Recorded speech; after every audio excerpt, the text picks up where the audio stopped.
structure. I'm also going to talk about the two major forms of solo show. There are monologue solo shows that are just you become a different character and they tell a story. All right. And Whoopi Goldberg's solo show, Whoopi, her first one is like that. Then there are solo shows that are scene driven, in which multi-characters talk in those scenes, and you move from scene to scene just like a traditional play, right? It's a well-made play. It just happens to be one person doing all the parts, right? Now, Nalaja's Son's No Child is like that. It's a great show. It is a complete play that could be done by several different people simultaneously, okay? So it's a well-made play in that it's one person playing all these different characters, but you are telling one cohesive story, as opposed to a monologue-driven play, which is each character that you're doing has their own monologue and they tell a story, right? So these are the two major forms, right, of solo show work, all right? I'm gonna make sure I'm sharing this with everyone so that everybody can weigh in. At the end of this class, this is our first class, we're gonna be a little bit longer than 10 minutes. We're gonna be about 15, but the rest of the days we're gonna be straight up 10 minutes, okay? So those are the two major forms. Now, most folks with solo show are like, I don't wanna write, or I feel blocked. One, because I'm afraid that my family, I will air my dirty laundry and my family will get upset for telling our family secrets. And the other one that I get is I don't want to write a show that's therapy. Okay, that's just bad therapy. Nobody wants to hear about that. Nobody wants to see that. The end. Okay, I'm going to deal with that today. Please send me your questions. Please, please, please. I'm listening. Please, please send me your questions. Hi, Dorothy. Hi, Soyini. You guys got questions? Please put them down in the comments. I will respond. All right. Let's deal with why you're not writing. I hear this all the time, and I want to dispense with it. If you're on social media right now and you have commented on something, you're writing.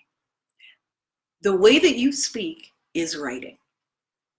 Okay, so the first exercise I want you to do is to go to your post, everything you've written, everything you've commented on, every opinion that you've expressed, everything that you felt strongly about, everything that made you laugh, is to start cutting and pasting those comments into one document. Don't edit it, don't worry about it, all right? Because the source of those comments, you commented because you felt strongly about something.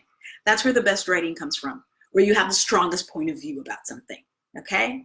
And you have a lot to learn from the things that you've already written, from grocery lists to wish lists to to-do lists to rants about something going on in the world right now that makes you upset, your opinion about something in the news. All of that is writing. All of that is raw content that you're letting go by. The conversation that you had in audition room today, the conversation room you had around coffee in your office today, all of that is writing. All of that is the story of your life happening in real time, okay? So your writer's voice is the way that you speak. Your writer's voice are the thoughts that you think that you don't often share. Your writer's voice, your great writer's voice, hi Eugene, your greatest writer's voice is your unfiltered opinions, of which I'm famous. It's probably why I became a writer. I have lots to say about the world. What would happen if you just wrote down your opinions? That's all writing is. So, hey! So, when you think about writing as this thing that has to be finished and it has to be great and it has to be edited, you're not an editor, you're a writer. Writers write. Repeat after me. Writers write. I want you to pick up a piece of paper right now, wherever you are, or your phone, and type it into notes or into an email. That's writing. Okay? If there were a story, hi Chris! If anybody has questions, please put them in the comments. This is our first How to Write a Solo Show Slam class. There'll be 14 days of this, all right? 12:30 here every day. Now, if you want the chance to maybe see replays if they get done again, or to get invitations sent directly to you, that's right, Eugene, writers write. You're a writer when you write. Let's demystify all of that all the time. You're a writer when you write. I have some very bad news for you. Trump's a writer. he spends his time on Twitter telling you exactly what he feels. That's writing.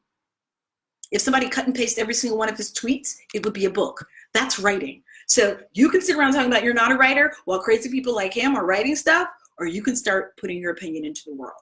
Because the person who writes down what is happening is the person that defines what history is. All right? Not the person who complained about why they can't write. All right? If you're sending emails, if you're making lists, you're writing. So you're going to take out a piece of paper right now. Right? Right where you are. Right now. Or your phone. Right? Write down what happened today. The first thing that comes to mind. Don't think about it. Don't edit it.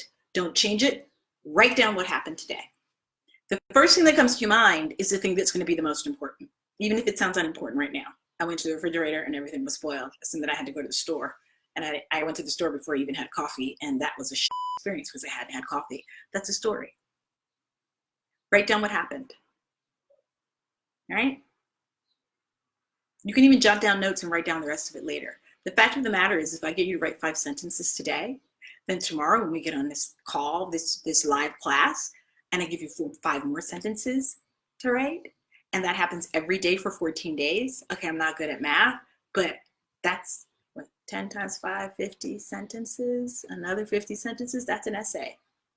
If you write 5 sentences a day when I sit and talk to you in this class, that's an essay at the end of those 2 weeks. Writing happens one day at a time, 1 word at a time, 1 sentence at a time. Writing happens 1 word at a time, 1 day at a time, 1 sentence at a time. If you need a guide, I certainly do. When I get up to write, I turn on my favorite podcast.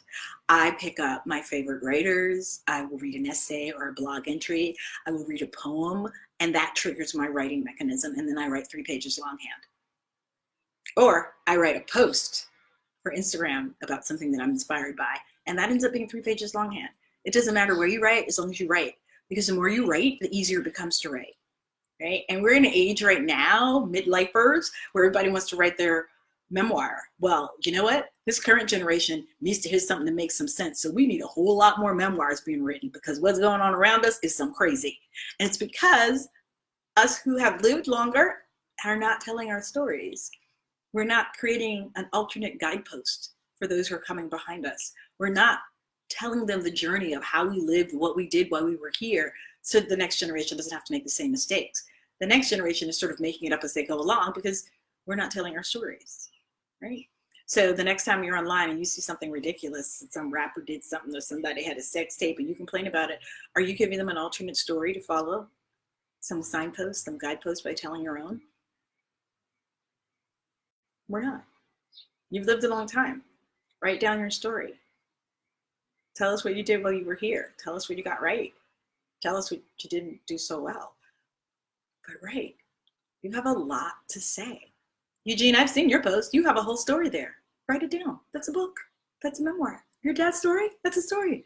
Write it down. Document it. He who writes down the words creates history, right? Right? I keep hearing, oh, we're griots. We have an oral culture and we don't write anything down. I was like, well, that's why Africa is all jacked up right now, because the books have been destroyed. So we don't have control of our story. The only story about Africa is that we were slaves and we were colonized, because the books have been destroyed.